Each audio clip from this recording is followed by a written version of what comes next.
हाय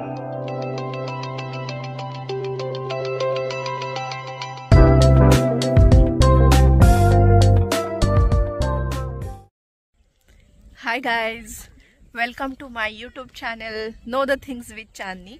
आज आलेले आहे मी कनिष्क फार्मला। हे आहे शिरकोलीला, पानशेतच्या जरासं पुढे आहे। तर इकडे आज मी आलेले आहे। आज आहे 30 डिसेंबर। 30 आणि 31 डिसेंबरचं मी आज इकडे बुकिंग केलेलं आहे आणि कनिष्क फार्मची मी सगळी इन्फॉर्मेशन तुम्हाला या व्हिडिओमध्ये शेअर करणार आहे। तर हा व्हिडिओ तुम्ही शेवटपर्यंत पाहायला विसरू नका। इकडे केलेली धमाल, इकडचं न्यू इयर सेलिब्रेशन, इकडचं इयर एंड पार्टी, हे सगळे मी ह्या व्हिडिओमध्ये दाखवणार आहे। आणि शिवाय इकडेच प्राइसिंग, इकडचे कॉटेजेस, इकडचे कॅम्पिंग, हे सगळं मी तुम्हाला व्हिडिओमध्ये दाखवणार आहे। तर हा व्हिडिओ शेवटपर्यंत पाहायला विसरू नका।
आलमगीर ने अपनी सबसे बड़ी चाल चली। एक हिंदू के विरुद्ध हिंदू को खड़ा कर दिया। मिर्जा राजे जय सिंह मानो हाथी पे सवार घरों से कहा था। 80,000 की फौज के साथ मिर्जा राजे दक्कन में आए। एक ओर मुगलों की आंधी, दूसरी ओर मुट्ठी भर मराठा। स्वराज के चेहरे पर पहली बार शक्ल नजर आई। स्वराज की राजमाता जिजाऊ उर्फ आओ साहब। हे भवानी जगत जननी दुख। राज का भविष्य अनिश्चित था। बावड़ों से ज्यादा तलवारें बनती थी। दोनों किला कितना ही मजबूत हो, मकसद के बिना वो कमजोर होता है।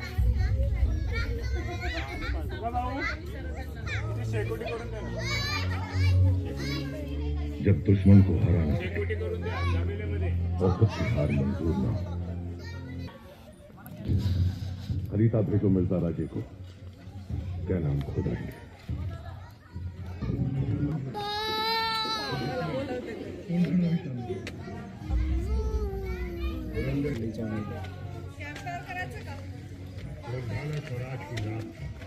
दक्षिण में देखने वाली आंख ढाले पर मानो पूरे दक्षिण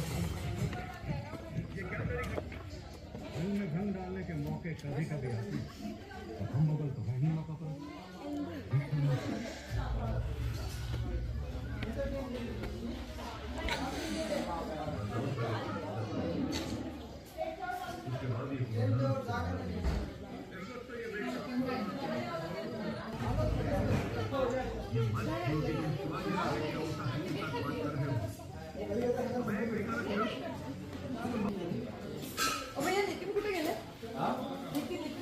हाय फ्रेंड्स, रात्रीचे मी काही न्यू इयर सेलिब्रेशनचे व्हिडिओज रेकॉर्ड केलेले आहेत कनिष्का फार्मचे, ते पण मी याच्यामध्ये अपलोड करणार आहे। तर न्यू इयर सेलिब्रेशन साठी त्यांनी इकडे स्पेशल डॉल्बी DJ वगैरे अरेंज केला होता आणि फूड पण बार्बिक्यू वगैरे ठेवलं होतं। फूडमध्ये बिर्याणी होती, व्हेज लोकांसाठी व्हेज बिर्याणी, नॉनव्हेज पीपलसाठी नॉन व्हेजिटेरियन बिर्याणी होती, म्हणजे चिकन बिर्याणी होती। तर जेवण चांगलं होतं रात्रीचं, पण थोडासा रश असल्यामुळे थोडंसं मॅनेजमेंटमध्ये थोडंसं गडबड होत होती। तर चालायचं, आता न्यू इयर आहे, सगळे लोक येतात सेलिब्रेशनला, कॅपॅसिटी इकडची खूप फुल झाली होती, त्यामुळे हे सगळं सुरू होतं।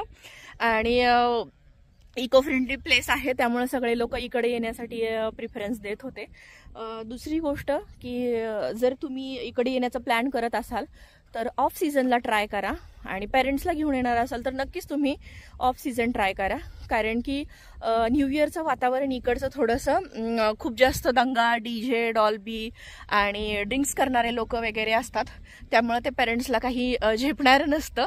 त्यामुळे मी सजेस्ट करेन की जर पेरेंट्स किंवा फॅमिली येणार असेल तर तुम्ही ऑफ सीझनला या, आणि फ्रेंड्ससोबत तुम्हाला एन्जॉय करायचं असेल तर तुम्ही एनी टाईम येऊ शकता, कारण फ्रेंड्ससोबत आपण केव्हाही कुठेही एन्जॉय आणि मस्ती करू शकतो।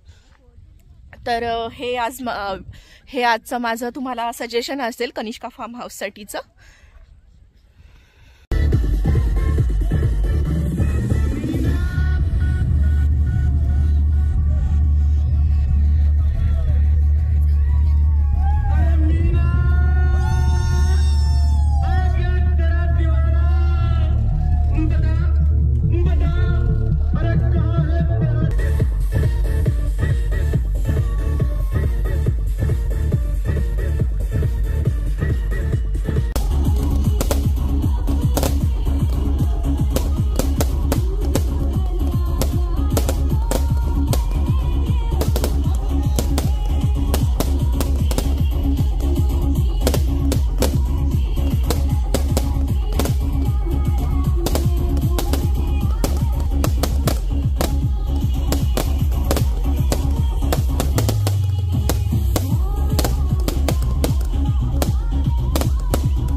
Hey guys, good morning.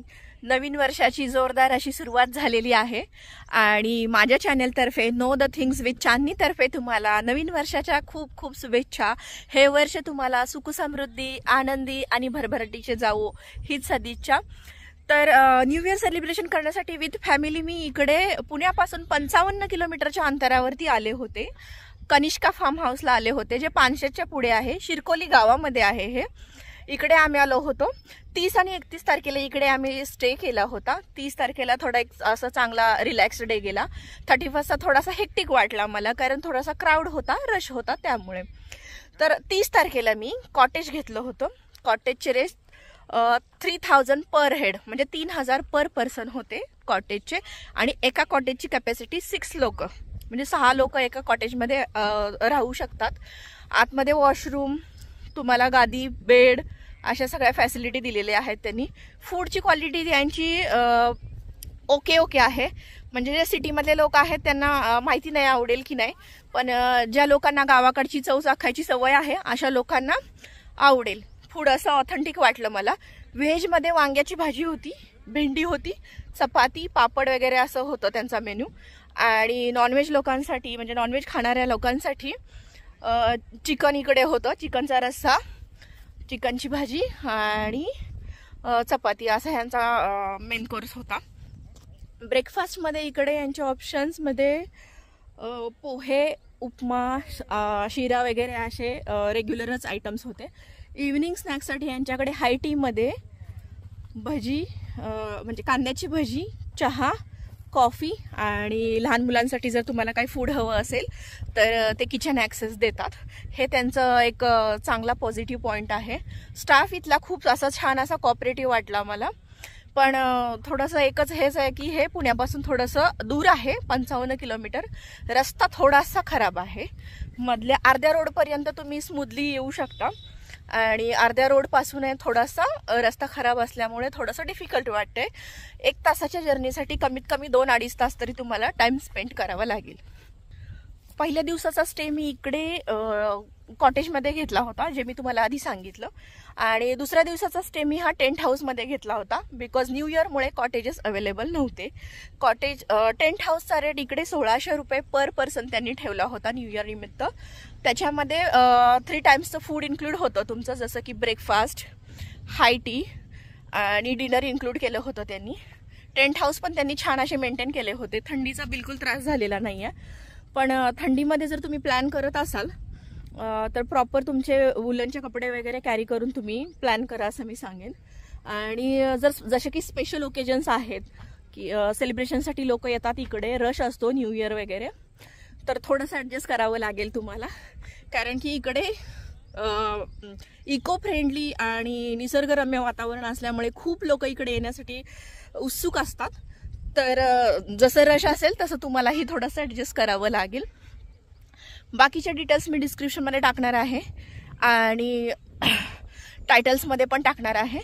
जर काही आणखीन क्वेरीज असतील तर तुम्ही कनिष्का फार्मला रीच करू शकता.